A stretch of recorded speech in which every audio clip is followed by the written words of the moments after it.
E aí, songs, vocês piscaram e eu voltei. Eu voltei com mais um vídeo sobre filme, porque neste canal tem cultura. Quando a gente tava pensando quais vídeos a gente ia fazer aqui pro canal, a gente falou, vamos falar sobre Mulher Rei ou vamos falar sobre Marte 1? Escolhemos falar sobre os dois, porque os dois têm seu grau de importância. Se você ainda não viu o vídeo falando sobre Mulher Rei, eu vou deixar o link em todos os lugares pra você acompanhar. Mas agora vamos falar sobre Marte 1, que inclusive eu assisti 2 vezes. Marte 1 estreou em agosto nos cinemas e talvez você deve estar pensando, putz, eu nem vi o que aconteceu. Mas infelizmente Marte 1 não ganhou o espaço e o protagonismo que ele de fato merecia. Porém, olha como o mundo dá voltas, como o mundo capota. Ele vem disputando uma das vagas para representar o Brasil no Oscar, né? Filme bom, filme nacional, feito por um mineiro preto, merecia estar com cartazes gigantes. A indústria do cinema é super complexa, além das questões de racismo, além das questões de territorialidade, enfim, uma série de complexidades. Mas Marte 1, nos nossos corações e para os grandes críticos do cinema do Brasil e do mundo, ganhou um enorme destaque e é por isso que ele merece ser falado dele aqui. Esse filme foi dirigido e escrito pelo Gabriel. Gabriel tem só 34 anos. É a mesma idade que eu. E por que eu tô falando só? Porque pra esse universo do cinema é muita pouca idade. Ele é de Minas, de Contagem, que é uma cidade bem pequenininha, tem 670 mil habitantes, que é bem pouco, que faz parte da região metropolitana de Belo Horizonte. O filme conta a história da família Martins, que é formada por Wellington, que é o pai, interpretado pelo Carlos Francisco, a mãe Tércia, que é interpretado pela Regiane Faria, a filha mais velha, Eunice, que é interpretada pela Camila Damião, e o caçula, Deivinho, interpretado pelo Cícero Lucas. O filme tem 1 hora e 55 minutos de pura emoção, gente. É 1 hora e 55 minutos que você vai o quê? Se conhecendo, se reconhecendo, contando essa história desse Brasil, sabe? Falando sobre, inclusive, esses últimos 4 anos que a gente passou, que acabou agora. Enfim, é um filme muito denso, intenso, porém muito bonito. Quando eu assisti, eu lembrei do clima de Moonlight, sabe? Eu, inclusive, saí do cinema dizendo que era um Moonlight brasileiro. Você assistiu, Léo? Não? Tem que assistir, né, Léo? O Wellington, que é o pai, ele é um porteiro que durante o filme a gente vai percebendo que ele luta contra o alcoolismo. A Tércia, que é a mãe, ela é empregada doméstica, aquelas mulheres da periferia que fazem vários trabalhos, vários bicos. Mas o gancho central dela no filme é porque ela fica traumatizada com uma pegadinha que acontecia muito nos anos 90. Sabe aquelas pegadinhas super sem noção que passavam na TV? Ela passa por uma pegadinha dessa que pra ela não tem graça nenhuma. Isso gera um trauma, o que revela durante o filme também a carência do sistema de saúde, revela também como a gente tem pouco olhar para as pessoas da periferia sobre os assuntos de saúde mental. A Eunice é a primeira filha do casal, que é estudante de direito e que ela decide sair de casa enquanto está descobrindo a sua orientação sexual. É uma história muito interessante, uma história de amor. E o Deivinho, um menino de 9 anos que joga futebol ali na várzea, mas que, estimulado pela família, a família sonha que ele seja um grande jogador, ele não. Ele sonha, na verdade, em ser um astrofísico e participar da missão Marte 1, que dá nome ao filme. E essa história do jogo de futebol tem algo que é muito interessante, porque o pai vê no filho uma oportunidade de mudar de vida. O que gera nessa criança, assim, uma enorme pressão.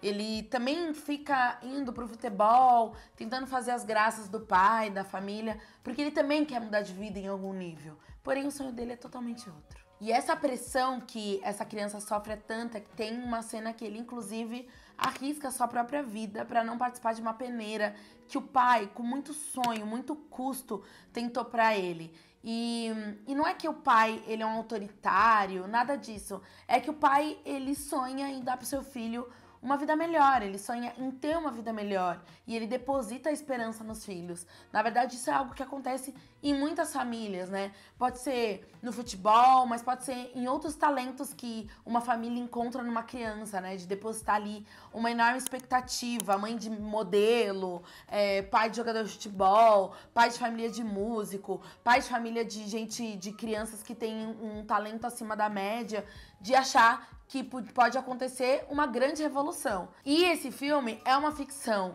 Mas, gente, retrata a vida do brasileiro, entendeu? Principalmente de uma família preta brasileira. E eu acho que é por isso que ele ganha tanta essa importância.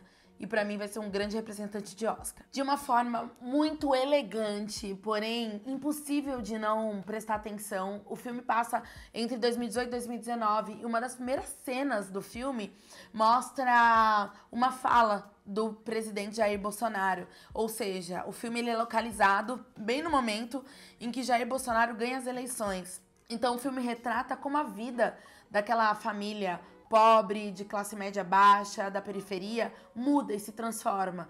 Então mostra as dificuldades de pagar as contas, mostra a necessidade de fazer mais trabalho do que o necessário, mostra aquela jovem que entra na universidade, provavelmente pelas políticas públicas, mas que não tem tanta facilidade de garantir a sua ida à universidade, né? O dia a dia da universidade. Então não tem como não assistir Marte 1 e olhar pra gente em retrospecto, olhar como que a gente passou esses últimos 4 anos, né? Olhar o que aconteceu nessas famílias mais vulnerabilizadas. E essa também é mais uma importância do filme. A gente tem poucos registros desse dia a dia, né? Desse desgaste do dia a dia das famílias nesses últimos 4 anos. Então o filme ele ganha também uma importância quase que documental, quase que de registro do que acontece com famílias pretas, pobres, brasileiras, nesse período dos últimos 4 anos. Esse filme é tão especial que antes de estrear nas salas de cinema do Brasil, ele ganhou diversos prêmios. O filme foi exibido no Festival Sundance, que é famoso por passar filmes independentes. Também marcou presença no Festival de Toulouse, ou Toulouse, que é na França. Diz aí embaixo como pronuncia. E a primeira exibição no Brasil foi no Festival Gramado, que é um festival também super famoso para quem é do cinema. E lá ele levou os prêmios de melhor roteiro, melhor filme, melhor júri popular, melhor trilha sonora, além do prêmio especial do júri por trazer de volta o afeto. Olha que lindo, gente. A justificativa usada para dar esse prêmio ao filme foi porque ao longo da exibição a plateia foi toda em lágrimas. Imagina essa emoção coletiva. Inclusive eu queria ter sentido isso no cinema também, mas como eu disse, as salas estavam vazias, pouca divulgação e pouca valorização da gente sobre filmes nacionais. Se liga, hein? Se liga. Mesmo assim, tem que se comemorar, porque o filme começou passando em 30 salas e por conta do engajamento de mais de 60 mil pessoas, aumentou de 30 para 100 salas de cinema. E para uma produtora, uma produção onde os sócios são pretos, onde a roteirista é preta, onde o elenco é de maioria preta e escura, isso é, assim, uma enorme vitória para o cinema nacional. Gabriel e todo mundo tá, assim, de enorme parabéns. Porém, para uma produção dessa magnitude, com tanta importância, esses números são muito baixos.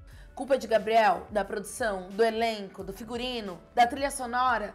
Lógico que não, senão não teria ganhado tantos prêmios. Eu acho que não é nem sobre culpa, mas é a gente pensar quais são as estruturas, né, muito endurecidas da arte brasileira, do cinema negro brasileiro, que não leva as pessoas até as salas de cinema. Em uma entrevista, o Gabriel disse que o cinema nacional depende de dinheiros públicos, né, de dinheiro de edital. E a gente sabe, né, que a cultura anda de mal a pior. Esses dinheiros, essas verbas, elas estão cada vez mais reduzidas. A gente espera que tenha um aumento nesses próximos anos, né? Então tudo isso vai construindo uma grande dificuldade de produção audiovisual. Como resultado, a gente tem menos experiência de produção audiovisual. A gente aprende menos a ir ao cinema ver produções pretas, periféricas, LGBTQIAP+, enfim, tudo que foge do status quo. Mas não podemos comemorar as políticas públicas, porque Gabriel diz que o filme foi possível graças a um edital dedicado a filmes que tivessem uma produção de maioria negra. Políticas públicas fazendo a diferença sempre. Ai, gente, tem que ir pro Oscar. Tem que ir pro Oscar. Só pra fechar a cena assim certinho, sabe?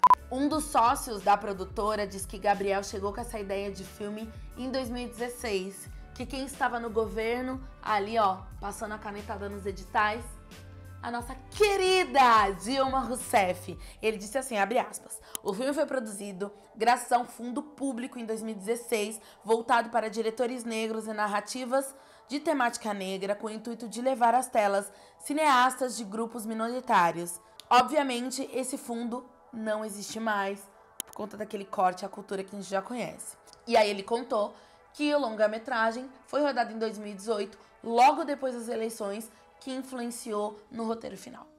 E aí, gente, deu no que deu. Inclusive, Gabriel participou daquela grande live do Lula, eu tava lá pessoalmente, e eu me emocionei, levantei e aplaudi de pé quando ele falou diretamente pro Lula que esse filme só existe graças às ações afirmativas do governo Lula e do governo Dilma. Ele agradeceu diretamente o Lula, gente, foi, assim, muito, muito, muito emocionante. Aí, gente, depois de tudo que eu falei aqui pra vocês, né, uma produção de altíssima qualidade, um elenco impecável, sabe, tudo perfeito. Por que que não lota as salas de cinema? E aqui eu repito, por conta do racismo estrutural e estruturante do nosso país.